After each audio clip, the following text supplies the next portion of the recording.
ഇടുക്കി അടിമാലി ദേശീയപാതയിൽ ഓട്ടോറിക്ഷ സ്റ്റാൻഡിന് സമീപം അപകട ഭീഷണിയായ റോഡിലേക്ക് ചാഞ്ഞു നിൽക്കുന്ന മരങ്ങൾ വെട്ടിനിൽക്കാൻ നടപടിയില്ലെന്ന് പരാതി. മരം വീണുള്ള അപകടം ഒഴിവാക്കാൻ അടിയന്തര നടപടി സ്വീകരിക്കണമെന്നാണ് നാട്ടുകാരുടെ ആവശ്യം. അടിമാലിയിലെ കാർഷിക വികസന ബാങ്കിന് സമീപത്തുള്ള ഓട്ടോറിക്ഷ സ്റ്റാൻഡിനോട് ചേർന്നുള്ള റോഡിലാണ് അപകട ഭീഷണിയായി 2 മരങ്ങൾ നിൽക്കുന്നത്. മഴ കനത്തതോടെ മരങ്ങൾ അപകട ഭീഷണിയായി മാറി. ഇതോടെയാണ് മരങ്ങൾ വെട്ടണമെന്ന ആവശ്യം ശക്തമായത്. ഈ മരങ്ങൾ ഓട്ടോറിക്ഷ സ്റ്റാൻഡിനും സമീപത്തെ വെയിറ്റിംഗ് ഷെഡിനും ഭീഷണിയാണെന്നാണ് നാട്ടുകാർ പറയുന്നത്. അതേസമയം ഓട്ടോറിക്ഷ സ്റ്റാൻഡിലെ തൊഴിലാളികൾ പഞ്ചായത്തിൽ പരാതി നൽകിയതായും ചൊവ്വാഴ്ച മരം മുറിച്ചു നീക്കാമെന്ന് അറിയിച്ചിരുന്നതുമാണ്. എന്നാൽ ബുധനാഴ്ച ആവശ്യം ഉന്നയിച്ചപ്പോൾ ദേശീയപാതയോരത്തെ മരമായതിനാൽ മരം മുറിച്ചു നീക്കുന്നതിന് നിർദ്ദേശം ലഭിച്ചാൽ മാത്രമേ നടപടി സ്വീകരിക്കാൻ കഴിയൂ എന്നാണ് പഞ്ചായത്ത് അധികൃതർ അറിയിച്ചതെന്ന് ഓട്ടോറിക്ഷ തൊഴിലാളികൾ പറയുന്നു.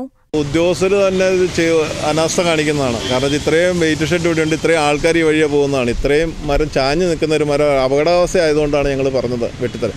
ഞങ്ങൾ 10-22 ഓട്ടോറിക്ഷ ഇവിടെ കിടന്ന് ഓടുന്നതാണ്. അതുകൊണ്ട് പേടിച്ചിട്ടാണ് ഞങ്ങൾ ഒരു പരാതി കൊണ്ട് കൊടുത്തത്. അതിന് പഞ്ചായത്തിന്റെ ഭാഗത്തുനിന്നൊരു തീരുമാനം ആയിട്ടില്ല ഇതുവരെ. 22ഓളം ഓട്ടോകളാണ് സ്റ്റാൻഡിലുള്ളത്.